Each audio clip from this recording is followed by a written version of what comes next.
ರಾಜ್ಯದಲ್ಲಿ ಕೊರೋನಾ ಸೋಂಕು ಏರಿಕೆಯಾಗ್ತಾ ಇರೋದು ಆತಂಕವನ್ನ ತಂದಿದೆ. ದಿನೇ ದಿನೇ ಕೊರೋನಾ ಹೆಚ್ಚಾದ್ರೆ ಏನ್ ಮಾಡಬೇಕು? ಒಮೈಕ್ರಾನ್ ಹೆಚ್ಚಾಗದಂತೆ ತಹಬದಿಗೆ ತರುವುದು ಹೇಗೆ? ಇದರ ಬಗ್ಗೆ ಈಗ ಗಮನ ಹರಿಸಬೇಕಾಗಿದೆ. ಹೀಗಾಗಿ ಸರ್ಕಾರಕ್ಕೆ ತಾಂತ್ರಿಕ ಸಲಹಾ ಸಮಿತಿ ಹಲವು ಶಿಫಾರಸುಗಳನ್ನು ಕೊಟ್ಟಿದೆ. ದಿನೇ ದಿನೇ ಇದೇ ರೀತಿ ಕೊರೋನಾ ಹೆಚ್ಚಾದ್ರೆ ಏನ್ ಮಾಡಬೇಕು? ಕೊರೋನಾ ರೂಪಾಂತರಿ ಒಮೈಕ್ರಾನ್ ಹೆಚ್ಚದಂತೆ ತಹಬದಿಗೆ ತರೋದು ಹೇಗೆ? ಈ ಬಗ್ಗೆ ಈಗ ಗಮನ ಹರಿಸಲೇಬೇಕಿದೆ. ಇದಕ್ಕಾಗಿ ತಾಂತ್ರಿಕ ಸಲಹಾ ಸಮಿತಿ ಸರ್ಕಾರಕ್ಕೆ ಹಲವು ಶಿಫಾರಸುಗಳನ್ನು ಮಾಡಿದೆ. ಏಷ್ಯಾನೆಟ್ ಸುವರ್ಣ ನ್ಯೂಸ್ನಲ್ಲಿ ತಜ್ಞರು ಕೊಟ್ಟಂತಹ ಎಕ್ಸ್ಕ್ಲೂಸಿವ್ ಆದ ವರದಿ. ಸೋಂಕು ಏರಿಕೆಗೆ ಕಡಿವಾಣ ಹಾಕಲೇಬೇಕು ಅಂತಿದ್ದಾರೆ ತಜ್ಞರು. ಕೊರೋನಾ ಸೋಂಕು ಏರಿಕೆಯಾದ್ರೆ ಹಾಗಿದ್ರೆ ಏನ್ ಮಾಡಬೇಕು? ಯಾವ ರೀತಿಯಲ್ಲಿ ಕಡಿವಾಣ ಹಾಕಬೇಕು? ಕಠಿಣ ನಿರ್ಬಂಧ ಜಾರಿಯಾಗುತ್ತಾ? ಸರ್ಕಾರಕ್ಕೆ ತಾಂತ್ರಿಕ ಸಲಹಾ ಸಮಿತಿ ಕೊಟ್ಟ ಶಿಫಾರಸುಗಳಾದರೂ ಏನು? ಸುವರ್ಣ ನ್ಯೂಸ್ನಲ್ಲಿ ತಜ್ಞರು ಕೊಟ್ಟಂತಹ ಎಕ್ಸ್ಕ್ಲೂಸಿವ್ ವರದಿ. ಸೋಂಕು ಏರಿಕೆಗೆ ಕಡಿವಾಣ ಹಾಕಲೇಬೇಕು ಅಂತಿದ್ದಾರೆ ತಜ್ಞರು. ಹಾಗಾದ್ರೆ ಕೊರೋನಾ ಸೋಂಕು ಏರಿಕೆಯಾದ್ರೆ ಕಠಿಣ ನಿರ್ಬಂಧ ಹೇರಲಾಗುತ್ತಾ?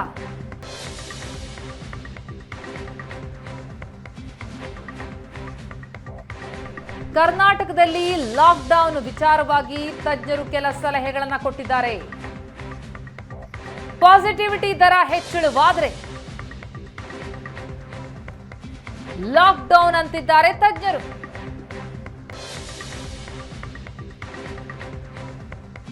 ಏಷ್ಯಾನೆಟ್ ಸುವರ್ಣ ನ್ಯೂಸ್ನಲ್ಲಿ ತಜ್ಞರು ಕೊಟ್ಟಂತಹ ಎಕ್ಸ್ಕ್ಲೂಸಿವ್ ವರದಿ. ಪಾಸಿಟಿವಿಟಿ ದರ ಹೆಚ್ಚಳ ಆದರೆ ಲಾಕ್ಡೌನ್ ಅಂತಿದ್ದಾರೆ ತಜ್ಞರು. ಸುವರ್ಣ ನ್ಯೂಸ್ನಲ್ಲಿದೆ ಎಕ್ಸ್ಕ್ಲೂಸಿವ್ ಆದಂತಹ ಮಾಹಿತಿ.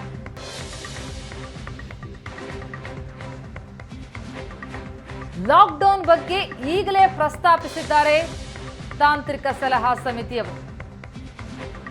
ಸರ್ಕಾರಕ್ಕೆ ಸಲ್ಲಿಸಿರುವ ವರದಿಯಲ್ಲೇ ಲಾಕ್ಡೌನ್ ಕುರಿತಾಗಿಯೂ ಕೂಡ ಪ್ರಸ್ತಾಪಿಸಿದ್ದಾರೆ. ದಿನೇ ದಿನೇ ಸೋಂಕು ಹೆಚ್ಚಳವಾಗ್ತಾ ಇದೆ.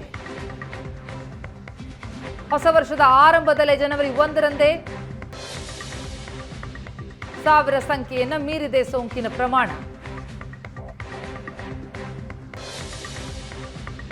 ಹಾಗಾಗಿ ತಾಂತ್ರಿಕ ಸಲಹಾ ಸಮಿತಿ ಸೋಂಕು ಹೆಚ್ಚಾದ್ರೆ ಏನು ಮಾಡಬೇಕು ಅನ್ನೋದರ ಬಗ್ಗೆ ಕೆಲ ಶಿಫಾರಸುಗಳನ್ನು ಕೊಟ್ಟಿದ್ದು, ಪಾಸಿಟಿವಿಟಿ ದರ ಹೆಚ್ಚಳವಾದ್ರೆ ಲಾಕ್ಡೌನ್ ಅಂದಿದ್ದಾರೆ ತಜ್ಞರು. ಏಷ್ಯಾನೆಟ್ ಸುವರ್ಣ ನ್ಯೂಸ್ನಲ್ಲಿದೆ ಇದರ ಎಕ್ಸ್ಕ್ಲೂಸಿವ್ ಮಾಹಿತಿ. ಸರ್ಕಾರಕ್ಕೆ ಸಲ್ಲಿಸಿರುವಂತಹ ವರದಿಯಲ್ಲೇ ಲಾಕ್ಡೌನ್ ಕುರಿತಾಗಿ ಪ್ರಸ್ತಾಪ.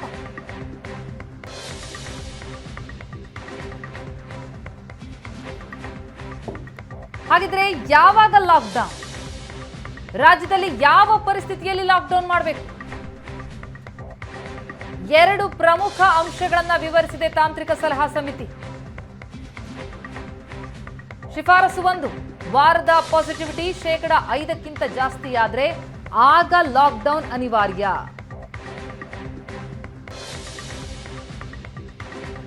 ಒಟ್ಟಾರೆ ಐಸಿಯು ಆಕ್ಸಿಜನ್ ಬೆಡ್ನಲ್ಲಿ 40% ಬೆಡ್ ರೋಗಿಗಳಿಂದ ಭರ್ತಿಯಾದ್ರೆ ಆಗ ಲಾಕ್ಡೌನ್ ಅನಿವಾರ್ಯ.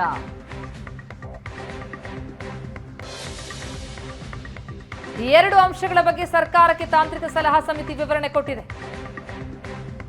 ವಾರದ ಪಾಸಿಟಿವಿಟಿ ದರ 5% ಜಾಸ್ತಿ ಆದ್ರೆ, ಒಟ್ಟಾರೆ ಐಸಿಯು ಆಕ್ಸಿಜನ್ ಬೆಡ್ನಲ್ಲಿ 40% ಬೆಡ್ ರೋಗಿಗಳಿಂದ ಭರ್ತಿಯಾದ್ರೆ ಆಗ ಲಾಕ್ಡೌನ್ ಬೇಡ ಅಂತಾದ್ರೆ ಇನ್ನಷ್ಟು ಟಫ್ ರೂಲ್ಸ್ ಜಾರಿಗೊಳಿಸಬೇಕು. ಜೊತೆಗೆ ಕಲರ್ ಕೋಡ್ ಆಧಾರದ ನಿರ್ಬಂಧಕ್ಕೆ ಸರ್ಕಾರ ಮುಂದಾಗಬೇಕು. ಅಂದ್ರೆ 1% ಕಡಿಮೆ ಪಾಸಿಟಿವಿಟಿ ಇದ್ರೆ ಆಗ ಯೆಲ್ಲೋ ಅಲರ್ಟ್, 1ರಿಂದ 2 ಇದ್ರೆ ಆರೆಂಜ್, 2% ಹೆಚ್ಚಿದ್ರೆ ರೆಡ್ ಅಲರ್ಟ್ ಎನ್ನುವಂತಹ ಕಲರ್ ಕೋಡ್ ಆಧಾರದ ನಿರ್ಬಂಧಕ್ಕೆ ಸರ್ಕಾರ ಮುಂದಾಗಬೇಕು ಎನ್ನುವ ಸಲಹೆಯನ್ನು ಕೂಡ ತಾಂತ್ರಿಕ ಸಲಹಾ ಸಮಿತಿ ಕೊಟ್ಟಿದೆ. ಪ್ರಮುಖವಾಗಿ 2 ಅಂಶಗಳನ್ನು ವಿವರಿಸಿದೆ ತಾಂತ್ರಿಕ ಸಲಹಾ ಸಮಿತಿ. ಜೊತೆಗೆ ಲಾಕ್ಡೌನ್ ಬೇಡ ಅಂದ್ರೆ ಇನ್ನಷ್ಟು ಟಫ್ ರೂಲ್ಸ್ ಜಾರಿಗೊಳಿಸಬೇಕು ಅಂದಿದೆ. ಏಷ್ಯಾನೆಟ್ ಸುವರ್ಣ ನ್ಯೂಸ್ನಲ್ಲಿ ಅದರ ಎಕ್ಸ್ಕ್ಲೂಸಿವ್ ಮಾಹಿತಿ. ಜೊತೆಗೆ ಈ ಕಲರ್ ಕೋಡ್ ಏನ್ ಹೇಳುತ್ತೆ? Yellow, orange, red. ಹವಾಮಾನ ವೈಪರೀತ್ಯದ ಸಂದರ್ಭದಲ್ಲಿ ಕೊಡ್ತಾ ಇದ್ದಂತಹ ಈ ಅಲರ್ಟ್ ಈಗ ಕೊರೋನಾ ವಿಚಾರಕ್ಕೂ ಕೊಡಬೇಕಾದಂತಹ ಪರಿಸ್ಥಿತಿ. ಅದರ ಬಗ್ಗೆ ಈಗಾಗಲೇ ಡೆಲ್ಲಿಯಲ್ಲಿ ಅದರ ಬಗ್ಗೆ ಎಚ್ಚರಿಕೆಯನ್ನು ವಹಿಸಲಾಗ್ತಾ ಇದೆ. ಅದನ್ನೇ ಇಲ್ಲೂ ಕೂಡ ಅಳವಡಿಸುವ ಕುರಿತಾಗಿ ಚಿಂತನೆ ನಡೆದಿದ್ದು ತಾಂತ್ರಿಕ ಸಲಹಾ ಸಮಿತಿ ಈ ಬಗ್ಗೆ ಶಿಫಾರಸು ಮಾಡಿದೆ. ಯೆಲ್ಲೋ ಅಲರ್ಟ್ ಅಂದ್ರೆ 1% ಕಡಿಮೆ ಪಾಸಿಟಿವಿಟಿ ದರ ಇದೆ. ಇನ್ನು 1% 2% ಪಾಸಿಟಿವಿಟಿ ರೇಟ್ ಇದೆ ಅಂತಾದ್ರೆ ಆಗ ಅದು ಆರೆಂಜ್ ಅಲರ್ಟ್ ಆಗುತ್ತೆ. ಇನ್ನು 2% ಹೆಚ್ಚು ಪಾಸಿಟಿವಿಟಿ ಇದ್ರೆ ಅದು ರೆಡ್ ಅಲರ್ಟ್. ಏನ್ ಯೆಲ್ಲೋ ಅಲರ್ಟ್ ಅಂತಂದ್ರೆ ಮುಖಕ್ಕೆ ಮಾಸ್ಕ್ ಹಾಕಬೇಕು, 1 ಮೀಟರ್ ಅಂತರ ಇರಬೇಕು, ಹ್ಯಾಂಡ್ ಸ್ಯಾನಿಟೈಸ್ ಮಾಡಬೇಕು. ಇದು ಯಾವ ಯೆಲ್ಲೋ, ಆರೆಂಜ್, ರೆಡ್ ಅಲರ್ಟ್ 3 ಅಲರ್ಟ್ಗಳಲ್ಲೂ ಕೂಡ ಇರುತ್ತೆ.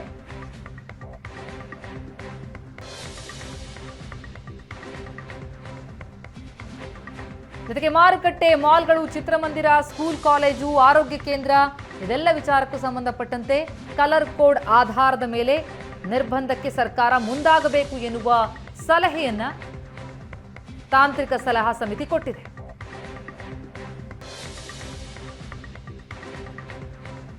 ಯೆಲ್ಲೋ ಅಲರ್ಟ್ ಅಂದ್ರೆ 1%ಗಿಂತ ಕಡಿಮೆ ಪಾಸಿಟಿವಿಟಿ ರೇಟ್ ಇದ್ರೆ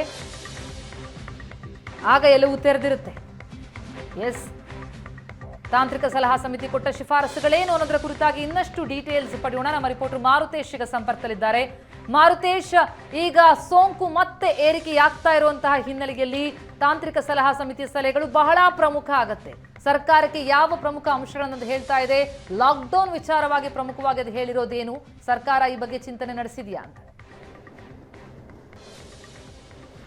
ಪ್ರತಿಮಾ, ನಿಜಕ್ಕೂ ಕೂಡ ತಾಂತ್ರಿಕ ಸಲಹಾ ಸಮಿತಿ ನೀಡಿರುವಂತಹ ಶಿಫಾರಸುಗಳಲ್ಲಿ ಅತ್ಯಂತ ಶಾಕಿಂಗ್ ಅನಿಸುವಂಥದ್ದು ಲಾಕ್ಡೌನ್ ವಿಚಾರವನ್ನು ಈಗಲೇ ಯಾಕೆ ಪ್ರಸ್ತಾಪ ಮಾಡಿದ್ದಾರೆ ಅನ್ನೋದು. ಯಾಕೆಂದರೆ ಒಮಿಕ್ರಾನ್ ವೈರಸ್ನ ಹರಡುವಿಕೆಯನ್ನು ಗಮನದಲ್ಲಿಟ್ಕೊಂಡು ಈ ಶಿಫಾರಸುಗಳನ್ನು ವ್ಯಕ್ತಪಡಿಸಿದ್ದಾರಾ ಅನ್ನೋದು ಈಗ ಇರುವಂಥ ಪ್ರಶ್ನೆ. ಯಾಕೆಂದರೆ ನಾವು ಮೊದಲ ಅಲೆ ಮತ್ತು ಎರಡನೇ ಅಲೆಯ ಸಂದರ್ಭದಲ್ಲೂ ನೋಡಿದಂಥ ಸಂದರ್ಭದಲ್ಲಿ ಲಾಕ್ಡೌನ್ನ ಬಗ್ಗೆ ತಾಂತ್ರಿಕ ಸಲಹಾ ಸಮಿತಿ ಅಷ್ಟೊಂದು ಸೀರಿಯಸ್ ಆಗಿ ಇರಲಿಲ್ಲ ಮತ್ತು ಸರ್ಕಾರಕ್ಕೆ ಲಾಕ್ಡೌನ್ ಮಾಡಿ ಅನ್ನುವಂಥ ಪ್ರಸ್ತಾವನೆಯನ್ನು ಕೊನೆಯ ಹಂತದಲ್ಲಿ ಇಟ್ಟಿದ್ರು. ಸೊ ಆದರೆ ಈಗ ನೋಡಿದ್ರೆ ರಾಜ್ಯದಲ್ಲಿ ಇನ್ನೂ ಕೂಡ ಪಾಸಿಟಿವಿಟಿ ದರ 1ಕ್ಕಿಂತ ಕಡಿಮೆ ಇದೆ.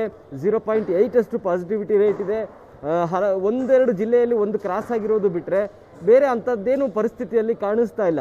ಹೀಗಿದ್ದಾಗಲೂ ಕೂಡ ಲಾಕ್ಡೌನ್ನ ಶಿಫಾರಸನ್ನು ಈಗಲೇ ಮಾಡಿದ್ದಾರೆ. ಆದರೆ ಯಾವ ಸಂದರ್ಭಕ್ಕೆ ಅನ್ನೋದನ್ನು ಕೂಡ ಆ ವರದಿಯಲ್ಲಿ ವಿವರಿಸಲಾಗಿದೆ. ಅಂದರೆ 5ಕ್ಕಿಂತ ಹೆಚ್ಚು ಪಾಸಿಟಿವಿಟಿ ರೇಟ್ ಬರೋದಕ್ಕೆ ಶುರುವಾದರೆ, ಅಂದರೆ 1 ವಾರಗಳ ಸರಾಸರಿಯಲ್ಲಿ ಪಾಸಿಟಿವಿಟಿ ದರ 5ಕ್ಕಿಂತ ಜಾಸ್ತಿ ಆದರೆ ಈ ಸಂದರ್ಭದಲ್ಲಿ ಲಾಕ್ಡೌನ್ ಇಂಪೋಸ್ ಮಾಡಬೇಕಾಗುತ್ತೆ ಅನ್ನೋದನ್ನು ಹೇಳಿದ್ದಾರೆ. ಇದರ ಜೊತೆಗೆ ಹಾಸ್ಪಿಟಲ್ನ ದಾಖಲಾತಿಗಳನ್ನು ಗಮನದಲ್ಲಿ ಇಟ್ಕೊಂಡು ಕೂಡ ತಾಂತ್ರಿಕ ಸಲಹಾ ಸಮಿತಿ ಈ ಶಿಫಾರಸನ್ನು ಮಾಡಿದೆ.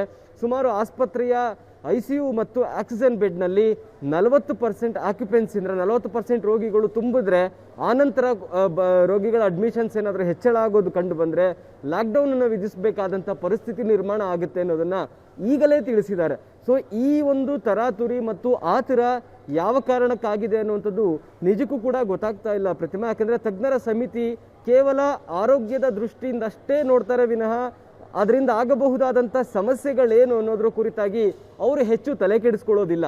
ಹೀಗಾಗಿ ಸರ್ಕಾರಕ್ಕೂ ಕೂಡ ಒಂದು ರೀತಿ ತಾಂತ್ರಿಕ ಸಲಹಾ ಸಮಿತಿಯ ಈ ಶಿಫಾರಸುಗಳು ಒಂದು ರೀತಿ ಗೊಂದಲಕ್ಕೆ ಈಡು ಮಾಡಿದೆ. ಸರ್ಕಾರ ಇದನ್ನು ಸೀರಿಯಸ್ ಆಗಿ ಪರಿಗಣಿಸಬೇಕಾ? ಯಾಕಂದರೆ ಎರಡನೇ ಅಲೆಯ ಸಂದರ್ಭದಲ್ಲಿ ಶಿಫಾರಸುಗಳನ್ನು ಸೀರಿಯಸ್ ಆಗಿ ತೆಗೆದುಕೊಳ್ಳದೆ ಇರುವ ಪರಿಣಾಮವಾಗಿ ಹೆಚ್ಚು ಸೋಂಕು ಹರಡಿತು, ಅದರಿಂದ ತೊಂದರೆ ಆಯಿತು ಅನ್ನುವಂಥ ಅಪವಾದಗಳು ಸರ್ಕಾರದ ಮೇಲಿದೆ. ಹೀಗಿದ್ದಾಗ ತಾಂತ್ರಿಕ ಸಲಹಾ ಸಮಿತಿ ಇಷ್ಟು ಆತುರವಾಗಿ ಲಾಕ್ಡೌನ್ನ ಬಗ್ಗೆ ಪ್ರಸ್ತಾಪ ಮಾಡಿರೋದನ್ನು ಹೇಗೆ ಸ್ವೀಕರಿಸಬೇಕು ಅನ್ನುವಂಥದ್ದು ಸರ್ಕಾರಕ್ಕೂ ಕೂಡ ಒಂದು ದೊಡ್ಡ ಸವಾಲಾಗಿ ಪರಿಣಮಿಸಿದೆ. ಇದು ಒಂದು ಕಡೆಯಾದರೆ ದೆಹಲಿ ಮಾದರಿಯನ್ನೇ ರಾಜ್ಯದಲ್ಲೂ ಕೂಡ ಅಳವಡಿಸಬೇಕು ಅನ್ನುವಂಥ ಸಲಹೆಯನ್ನು ಈಗ ಆಲ್ರೆಡಿ ತಾಂತ್ರಿಕ ಸಲಹಾ ಸಮಿತಿ ಸರ್ಕಾರಕ್ಕೆ ಸಲ್ಲಿಸಿರುವಂಥ ವರದಿಯಲ್ಲಿ ಇರುವಂಥದ್ದು. ಯೆಲ್ಲೋ ಅಲರ್ಟ್, ಆರೆಂಜ್ ಅಲರ್ಟ್ ಮತ್ತು ರೆಡ್ ಅಲರ್ಟ್ 3 ಕ್ಯಾಟಗರಿಯಲ್ಲಿ ನಿರ್ಬಂಧಗಳನ್ನು ವಿಧಿಸಬೇಕಾಗುತ್ತೆ ಅನ್ನೋದನ್ನು ಹೇಳಿದ್ದಾರೆ. ಅದನ್ನು ಮತ್ತೊಮ್ಮೆ ತಾಂತ್ರಿಕ ಸಲಹಾ ಸಮಿತಿ ಪುನರುಚ್ಚಾರ ಮಾಡೋದಿಲ್ಲ. ಈಗ ಆಲ್ರೆಡಿ ಏನು ಮಾಡಬೇಕು ಅನ್ನೋದ್ರ ಕುರಿತಾಗಿ ಈಗಲೇ ಸಂಪೂರ್ಣವಾಗಿ ವಿವರಗಳನ್ನು ಕೊಟ್ಬಿಟ್ಟಿದ್ದಾರೆ. 1%ಗಿಂತ ಕಡಿಮೆ ಇದ್ದರೆ ಅದು ಯೆಲ್ಲೋ ಅಲರ್ಟ್, 1ರಿಂದ 2%ಗೆ ಹೋದರೆ ಅದು ಆರೆಂಜ್ ಅಲರ್ಟ್. ಆ ಸಂದರ್ಭದಲ್ಲಿ ಯಾವ್ದು ಕ್ಲೋಸ್ ಮಾಡಬೇಕು, ಯಾವುದು 50% ಅಲೋ ಮಾಡಬೇಕು ಅನ್ನೋದ್ರ ಕುರಿತಾಗಿಯೂ ಕೂಡ ಈಗಲೇ ವಿವರಣೆಗಳನ್ನು ಸರ್ಕಾರದ ಮುಂದೆ ಇಟ್ಟಾಗಿದೆ. ರೆಡ್ ಅಲರ್ಟ್ ಬಂದಾಗಲೂ ಕೂಡ ಯಾವ್ಯಾವ ಕ್ಷೇತ್ರಗಳಿಗೆ ನಿರ್ಬಂಧ ವಿಧಿಸಬೇಕು, ಯಾವ ಟ್ರಾನ್ಸ್ಪೋರ್ಟೇಷನ್ಸ್ಗಳನ್ನು ಕ್ಲೋಸ್ ಮಾಡಬೇಕು, ಇದೆಲ್ಲ ವಿವರವನ್ನು ಕೂಡ ಈಗಲೇ ಸಲ್ಲಿಸಿದ್ದಾರೆ. ಹೀಗಾಗಿ ಸರ್ಕಾರ ಮತ್ತೊಮ್ಮೆ ತಾಂತ್ರಿಕ ಸಲಹಾ ಸಮಿತಿಗಳ ಶಿಫಾರಸುಗಳನ್ನು ನಿರೀಕ್ಷೆ ಮಾಡಬೇಕಾದಂಥ ಪರಿಸ್ಥಿತಿ ಕಾಣಿಸ್ತಾ ಇಲ್ಲ. ಅಷ್ಟು ಆತುರವಾಗಿ ಮತ್ತು ಅಷ್ಟು ಬೇಗ ತಾಂತ್ರಿಕ ಸಲಹಾ ಸಮಿತಿ ಸರ್ಕಾರಕ್ಕೆ ಶಿಫಾರಸುಗಳನ್ನು ಸಲ್ಲಿಸಿದ್ದಾರೆ. ಈಗಿರೋದು ಸರ್ಕಾರ ಇದನ್ನು ಯಾವ ರೀತಿ ಇಂಪ್ಲಿಮೆಂಟೇಷನ್ ಮಾಡ್ತಾರೆ ಅನ್ನೋದು. ಹಾಗಾಗಿನೇ ಈ ಲಾಕ್ಡೌನ್ ವಿಚಾರ ಹೊರತುಪಡಿಸಿದರೆ ಬೇರೆ ನಿರ್ಬಂಧಗಳನ್ನು ಎಷ್ಟು ಸ್ಟ್ರಿಕ್ಟಾಗಿ ಇಂಪ್ಲಿಮೆಂಟೇಷನ್ ಮಾಡ್ತಾರೆ ಅನ್ನೋದು ನೋಡಬೇಕಾಗುತ್ತೆ. ಯಾಕೆಂದರೆ ದೆಹಲಿಯಲ್ಲಿ ನೋಡಿದಾಗ 0.5 ಪಾಸಿಟಿವಿಟಿ ರೇಟ್ ಇದ್ದಾಗಲೇ 50% ಜಾರಿ ತಂದಿದ್ದಾರೆ. ಮೆಟ್ರೋದಲ್ಲೂ ಕೂಡ 50% ಓಡಾಡಬೇಕು ಅನ್ನುವಂಥ ನಿಯಮಗಳಿದೆ. ಹೋಟೆಲ್ಗಳಲ್ಲೂ ಕೂಡ 50% ನಿಯಮಗಳಿದೆ. ನಮ್ಮಲ್ಲಿ ನೈಟ್ ಕರ್ಫ್ಯೂ ಬಿಟ್ಟರೆ ಕೇವಲ 3 ದಿನ ನ್ಯೂ ಇಯರ್ ಸಂದರ್ಭದಲ್ಲಿ 50-50 ನಿಯಮಗಳನ್ನು ಜಾರಿಗೊಳಿಸಿದ್ದಾರೆ. ಹೀಗಾಗಿ ಸರ್ಕಾರ ಇದನ್ನು ಯಾವ ರೀತಿ ತೆಗೆದುಕೊಳ್ತಾರೆ ಅನ್ನೋದು ಸದ್ಯಕ್ಕಿರುವಂತಹ ಪ್ರಶ್ನೆ. ಈ ಎರಡು ಅಂಶಗಳನ್ನು ಬಿಟ್ಟು ಉಳಿದಿದ್ದು ಹೇಳೋದಾದರೆ ಹೆಚ್ಚು ಟೆಸ್ಟಿಂಗ್ಗಳನ್ನು ಮಾಡಬೇಕು ಅನ್ನುವಂಥ ಸಲಹೆ ಇದೆ. ಇದರ ಜೊತೆಗೆ ಹೆಚ್ಚೆಚ್ಚು ಸೀಕ್ವೆನ್ಸಿಂಗ್ ಮಾಡಿ ಒಮಿಕ್ರಾನ್ ವೇರಿಯಂಟ್ ಹೇಗೆ ಹರಡ್ತಾ ಇದೆ ಅನ್ನೋದನ್ನು ತಿಳಿದುಕೊಳ್ಳೋದಕ್ಕೆ ಕ್ಲಸ್ಟರ್ಗಳ ಸುಮಾರು 30% ಅಷ್ಟು ಸ್ಯಾಂಪಲ್ಗಳನ್ನು ಸೀಕ್ವೆನ್ಸಿಂಗಿಗೆ ಕಳಿಸಿ ಅದು ಹೊಸ ವೇರಿಯಂಟಾ ಇಲ್ವಾ ಅನ್ನೋದನ್ನು ತಿಳ್ಕೊಳ್ಳಿ ಅನ್ನುವಂಥ ಸಲಹೆಗಳನ್ನು ಕೂಡ ಕೊಟ್ಟಿದ್ದಾರೆ. ಸೊ ಈ ರೀತಿಯಾದ ಹಲವಾರು ಸಲಹೆಗಳು ಕೂಡ ಈಗ ಸರ್ಕಾರದ ಮುಂದೆ ಆಲ್ರೆಡಿ ಇದೆ. ಬುಧವಾರದ ಸಭೆ ಬಳಿಕ ಅಥವಾ ಈ ವಾರದಲ್ಲಿ ಮತ್ತೊಂದು ಸುತ್ತಿನ ಸಭೆ ಬಳಿಕ ನೈಟ್ ಕರ್ಫ್ಯೂ ಮುಂದುವರಿಸುವುದರ ವಿಚಾರದ ಜೊತೆಗೆ ಇನ್ನಷ್ಟು ನಿರ್ಬಂಧಗಳನ್ನು ವಿಧಿಸುವ ಬಗ್ಗೆ ತೀರ್ಮಾನಗಳಾಗಬಹುದಾದಂಥ ಸಾಧ್ಯತೆ ಜಾಸ್ತಿ ಕಾಣಿಸ್ತಾ ಇದೆ. ಪ್ರತಿಮಾ ಮಾರುತೇಶಿ, ಅಂದ್ರೆ ಈಗಲೇ ಲಾಕ್ಡೌನ್ ಬಗ್ಗೆ ಪ್ರಸ್ತಾಪ, ಜೊತೆಗೆ ಈ ಕಲರ್ ಕೋಡ್ ಆಧಾರದ ಮೇಲಿನ ನಿರ್ಬಂಧ, ಅದರಲ್ಲಿ ನೋಡಿದ್ರು ಕೂಡ ರೆಡ್ ಅಲರ್ಟ್ ಅಂತಂದ್ರೆ 2%ಗಿಂತ ಜಾಸ್ತಿ ಆದ್ರೆ ಅದು ರೆಡ್ ಅಲರ್ಟ್ ಅನ್ನೋದು. ಇದನ್ನ ಗಮನಿಸ್ತಾ ಇದ್ರೆ ಡೆಲ್ಟಾಗಿದ್ದಲು ಒಮೈಕ್ರಾನ್ ಇನ್ನಷ್ಟು ಮಾರಕ ಅಂತಲ್ಲ, ಅಥವಾ ಆಗದೇ ಇರ್ಲಿ ಅನ್ನೋದಕ್ಕಾಗಿ ಮುಂಜಾಗ್ರತಾ ಕ್ರಮನ ಅಚ್ಚರಿಯಾಗುತ್ತೆ ಅಂತ ಇಂತಹದೊಂದು ಸಲಹೆ. ನಿಜ ಪ್ರತಿಮೆ, ಯಾಕಂದ್ರೆ ಈಗ WHO ಮುಖ್ಯ ವಿಜ್ಞಾನಿಯಾಗಿರುವಂತಹ ಸೌಮ್ಯ ಸ್ವಾಮಿನಾಥನ್ ಅವರು ಒಂದು ಎಚ್ಚರಿಕೆಯನ್ನು ಕೊಟ್ಟಿದ್ದಾರೆ ರಾಷ್ಟ್ರೀಯ ಮಾಧ್ಯಮವೊಂದಕ್ಕೆ ಸಂದರ್ಶನ ಕೊಡುವಂಥ ಸಂದರ್ಭದಲ್ಲಿ. ಕಡಿಮೆ ಪಾಪ್ಯುಲೇಷನ್ ಇರುವಂತಹ ದೇಶಗಳಲ್ಲಿ ಒಮಿಕ್ರಾನ್ ಹೆಚ್ಚು ಹರಡಿದ್ರೂ ಕೂಡ ಯಾವುದೇ ರೀತಿಯಾದಂಥ ಸಮಸ್ಯೆ ಆಗೋದಿಲ್ಲ. ಆದರೆ ಹೆಚ್ಚು ಜನಸಂಖ್ಯೆ ಇರುವಂಥ ದೇಶಗಳಲ್ಲಿ ಹರಡಿದ್ರೆ ಅದು ವ್ಯಾಪಕವಾಗಿ ಹರಡಬಹುದು. ಇಂಥ ಸಂದರ್ಭದಲ್ಲಿ ಹೆಚ್ಚು ಲಕ್ಷಾಂತರ ಕೇಸ್ಗಳು ಒಂದು ದಿನಕ್ಕೆ ಬರೋದಾದರೆ ಸಣ್ಣ ಪ್ರಮಾಣದ ಆಸ್ಪತ್ರೆ ದಾಖಲಾತಿ ಶುರುವಾದರೂ ಕೂಡ ಆಸ್ಪತ್ರೆಗಳ ವ್ಯವಸ್ಥೆಯೇ ಬುಡಮೇಲಾಗಬಹುದು ಅನ್ನುವಂಥ ಒಂದು ಎಚ್ಚರಿಕೆಯನ್ನು ಕೊಟ್ಟಿದ್ದಾರೆ. ಆ ಕಾರಣಕ್ಕಾಗಿಯೇ ರಿಸ್ಟ್ರಿಕ್ಷನ್ಸ್ಗಳನ್ನು ಮಾಡೋದ್ರ ಜೊತೆಗೆ ಹೆಚ್ಚು ವೇಗವಾಗಿ ಹರಡದೆ ಕಡಿಮೆ ಪ್ರಮಾಣದಲ್ಲಿ ಸೋಂಕು ಹರಡೋದಕ್ಕೆ ಅವಕಾಶ ಮಾಡಿಕೊಡುವಂಥ ಪರಿಸ್ಥಿತಿ ನಿರ್ಮಿಸಿಕೊಳ್ಬೇಕು. ಹಾಗಾಗಿನ ರಾಜ್ಯಗಳು ಈ ವಿಚಾರದಲ್ಲಿ ಎಚ್ಚರಿಕೆಯನ್ನು ವಹಿಸಬೇಕು. ಭಾರತದಂಥ ಹೆಚ್ಚು ಜನಸಂಖ್ಯೆ ಹೊಂದಿರುವಂಥ ದೇಶಕ್ಕೆ ಒಮಿಕ್ರಾನ್ ಮಾರಕವಾಗಬಹುದು ಅನ್ನುವಂಥ ಆತಂಕ ಮತ್ತು ಒಂದು ಎಚ್ಚರಿಕೆಯನ್ನು ಕೂಡ ತಜ್ಞರು ವ್ಯಕ್ತಪಡಿಸಿದ್ದಾರೆ. ಆದರೆ ನಮ್ಮಲ್ಲಿ ವ್ಯಾಕ್ಸಿನೇಷನ್ ಬಹಳ ಚೆನ್ನಾಗಿ ಆಗಿದೆ ಮತ್ತು ನಮ್ಮಲ್ಲಿ ನೀಡಿರುವಂಥ ಕೋವಿಶೀಲ್ಡ್ ಮತ್ತು ಕೋವ್ಯಾಕ್ಸಿನ್ ಒಳ್ಳೆಯ ಪ್ರೊಟೆಕ್ಷನ್ ಇರುವಂಥ ವ್ಯಾಕ್ಸಿನ್ ಅನ್ನುವಂಥ ಅಧ್ಯಯನಗಳು ನಡೆದಿದೆ. ಸೊ ಈಗ ವ್ಯಾಕ್ಸಿನ್ನ ಪ್ರೊಟೆಕ್ಷನ್ ಎಷ್ಟರ ಮಟ್ಟಿಗೆ ಇರುತ್ತೆ ಮತ್ತು ವ್ಯಾಕ್ಸಿನ್ ತೆಗೆದುಕೊಂಡಂಥವರಲ್ಲಿ ಆಸ್ಪತ್ರೆಯ ದಾಖಲಾತಿ ಎಷ್ಟರ ಮಟ್ಟಿಗೆ ಇರುತ್ತೆ ಅನ್ನುವಂಥದ್ದೇ ಈಗಿರುವಂಥ ಪ್ರಶ್ನೆ. ಈ ಮಾಹಿತಿ ನಿಖರವಾಗಿ ಸಿಕ್ಕಿದ್ರೆ ಪ್ರತಿಮಾ ಯಾವುದೇ ಆತಂಕ ಪಡಬೇಕಾಗಿಲ್ಲ, ಯಾವ ಲಾಕ್ಡೌನ್ಗಳು ಕೂಡ ಬೇಕಾಗೋದಿಲ್ಲ. ಹಾಸ್ಪಿಟಲ್ನ ದಾಖಲಾತಿಯ ಮೇಲೆ ಭಾರತದ ಭವಿಷ್ಯ ಕೂಡ ನಿಂತಿದೆ ಪ್ರತಿಮಾ. ನಿಜಕ್ಕೂ. ಆದರೆ ಈಗ ತಾಂತ್ರಿಕ ಸಲಹಾ ಸಮಿತಿ ಕೊಡ್ತಾ ಇರುವಂತಹ ಶಿಫಾರಸುಗಳನ್ನ ಗಮನಿಸ್ತಾ ಇದ್ದಾಗ ಸರ್ಕಾರ ಇದನ್ನ ಜಾರಿಗೆ ತರೋದು ಸಾಧ್ಯ ಅಂತ ಅನ್ಸುತ್ತಾ? ಅದು ಕೂಡ ಈಗ ನ್ಯೂ ಇಯರ್ ಸಂದರ್ಭದಲ್ಲಿ ಹೇರಿರುವಂತಹ ಹೇರಿಕೆಯನ್ನೇ ತಡೆದುಕೊಳ್ಳಕ್ಕೆ ಸಾಧ್ಯ ಆಗ್ತಿಲ್ಲ. ಜನಸಾಮಾನ್ಯರು ಎಲ್ಲರೂ ಕೂಡ ಅದನ್ನು ದೂಷಿಸ್ತಾ ಇದ್ದಾರೆ. ಅಂದಾಗ ಈ ರೀತಿಯ ಕಠಿಣ ನಿರ್ಬಂಧಗಳನ್ನ ಹೇರಿದ್ರೆ ಜನ ಕೂಡ ಇದಕ್ಕೆ ವ್ಯತಿರಿಕ್ತವಾಗಿ ಪ್ರತಿಕ್ರಿಯಿಸಬಹುದಾ ಅಂತ? ನಿಜ ಪ್ರತಿಮೆ, ಯಾಕಂದರೆ ಈಗ ನೈಟ್ ಕರ್ಫ್ಯೂ ವಿಧಿಸಿದಂಥ ಸಂದರ್ಭದಲ್ಲಿ ಹೊಸ ವರ್ಷದ ವಹಿವಾಟುಗಳ ಮೇಲೆ ನಿರ್ಬಂಧ ವಿಧಿಸಿದಂಥ ಸಂದರ್ಭದಲ್ಲೇ ಸಾಕಷ್ಟು ಪ್ರತಿರೋಧ ವ್ಯಕ್ತವಾಗಿತ್ತು. ಹಾಗಾಗಿ ಸರ್ಕಾರದ ಮುಂದೆ ಎರಡು ಗಂಭೀರವಾದಂಥ ವಿಚಾರಗಳಿದೆ. ಒಂದು, ಆರೋಗ್ಯದ ದೃಷ್ಟಿಯಿಂದ ನೋಡ್ತಾ ಹೋದರೆ ಜನರ ಜೀವ ಕೂಡ ಅಷ್ಟೇ ಮುಖ್ಯ ಆಗುತ್ತೆ. ಇದರ ಜೊತೆಗೆ ಜನರ ಆರೋಗ್ಯದ ದೃಷ್ಟಿ ಹೊರತುಪಡಿಸಿದ್ರೆ ಭವಿಷ್ಯದ ಜೀವನದ ದೃಷ್ಟಿ ಕೂಡ ಅಷ್ಟೇ ಇಂಪಾರ್ಟೆಂಟ್ ಆಗುತ್ತೆ. ಸೊ ಅದಕ್ಕೆ ಸಾಕಷ್ಟು ಜನ ಹೇಳೋದು, ಕೇರಳದಲ್ಲಿ ಈ ವಿಚಾರ ಬಗ್ಗೆ ಹೆಚ್ಚು ತಲೆ ಕೆಡಿಸ್ಕೊಳ್ಳಿಲ್ಲ. ಸುಮಾರು 25,000-30,000 ಕೇಸ್ ಪ್ರತಿದಿನ ಆಗುವಂಥ ಸಂದರ್ಭದಲ್ಲೂ ಕೂಡ ವೀಕೆಂಡ್ ಕರ್ಫ್ಯೂಗಳನ್ನು ತೆಗೆದ್ರು, ಹಬ್ಬಾಚರಣೆ ಮಾಡೋದಕ್ಕೆ ಅವಕಾಶವನ್ನು ಕೊಟ್ಟರು ಅನ್ನುವಂಥ ಟೀಕೆಗಳು ವ್ಯಕ್ತವಾಗಿತ್ತು. ಆದರೆ ಕೇರಳ ಅನುಸರಿಸಿದ ಮಾಡೆಲ್ ಇದೆಯಲ್ಲ, ಅದು ನಿಜಕ್ಕೂ ಕೂಡ ಕಠಿಣವಾದಂಥ ಮಾಡೆಲ್ಲು. ಯಾಕೆಂದರೆ ಜನರ ಆರೋಗ್ಯದ ದೃಷ್ಟಿಯನ್ನು ಅಷ್ಟೊಂದು ಸೀರಿಯಸ್ ಆಗಿ ತೆಗೆದುಕೊಳ್ಳಿಲ್ಲ ಅನ್ನುವಂಥ ಅಪವಾದಗಳು ಕೇರಳ ಮಾಡೆಲ್ನಲ್ಲಿ ಇದೆ. ಹಾಗಾಗಿಯೇ ಕೇರಳ ಮಾಡೆಲನ್ನು ಅನುಸರಿಸಬೇಕಾ ಅನ್ನುವಂಥ ಪ್ರಶ್ನೆ ಕೂಡ ಈಗ ಎದುರಾಗುತ್ತೆ. ಹಾಗಾಗಿ ಸರ್ಕಾರ ಎರಡೂ ಅದರ ಆರೋಗ್ಯದ ದೃಷ್ಟಿ ಜೊತೆಗೆ ಜನರ ಜೀವನದ ದೃಷ್ಟಿ ಇದೆರಡನ್ನೂ ಗಮನದಲ್ಲಿಟ್ಕೊಂಡು ತೀರ್ಮಾನಗಳನ್ನು ತೆಗೆದುಕೊಳ್ಬೇಕಾಗತ್ತೆ. ಸೊ ಆ ನಿಟ್ಟಿನಲ್ಲಿ ಸರ್ಕಾರಕ್ಕೆ ಇದೊಂದು ದೊಡ್ಡ ಸವಾಲಾಗಿ ಕಾಣ್ತಾ ಇದೆ ಪ್ರತಿಮಾ. ಜೊತೆಗೆ ಈಗ ಮಕ್ಕಳ ವ್ಯಾಕ್ಸಿನ್ ಕೂಡ ನಾಳಿನಿಂದ ಆರಂಭ ಆಗ್ತಾ ಇದೆ. ವ್ಯಾಕ್ಸಿನೇಷನ್ ಅನ್ನ ಹೆಚ್ಚೆಚ್ಚು ಮಾಡೋದರ ಮೂಲಕವಾಗಿ ಇದರ ಬಗ್ಗೆ ಕಡಿವಾಣ ಹಾಕೋದಕ್ಕೆ, ಅಂದ್ರೆ ಕೊರೋನಾ ಬಂದರೂ ಕೂಡ ಒಮೈಕ್ರಾನ್ ಬಂದರೂ ಕೂಡ ಅದನ್ನ ಎದುರಿಸುವಂತ ಶಕ್ತಿ ನಮ್ಮಲ್ಲಿರುತ್ತೇನೋ, ಆ ದೃಷ್ಟಿಯಿಂದ ಅದರ ಬಗ್ಗೆ ಗಮನ ಹರಿಸುವಂತ ತಜ್ಞರು ಏನಾದರೂ ಸಲಹೆಗಳನ್ನ ಕೊಡ್ತಿದ್ದಾರಾ ಹೇಗೆ ಅಂತ?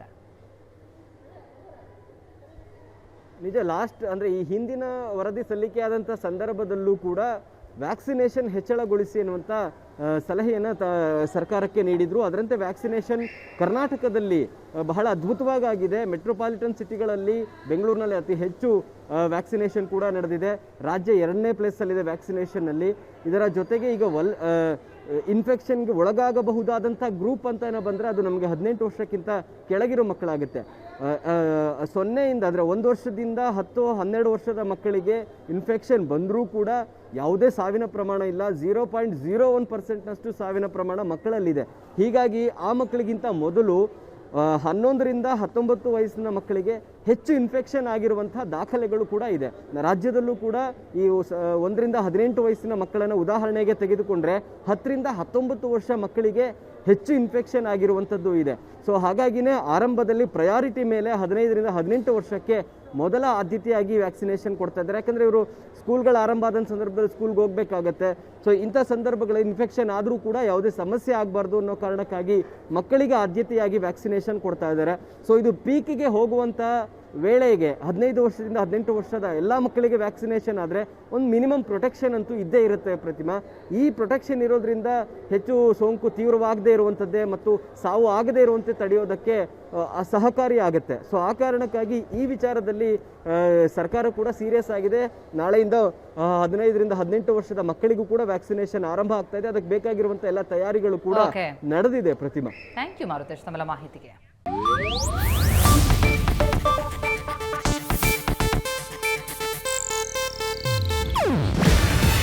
ಇದು ಏಷ್ಯಾನೆಟ್ ನ್ಯೂಸ್ ನೆಟ್ವರ್ಕ್ ಪ್ರಸ್ತುತಿ. ನೀವು ನೋಡ್ತಿದ್ದೀರಾ ಏಷ್ಯಾನೆಟ್ ಸುವರ್ಣ ನ್ಯೂಸ್.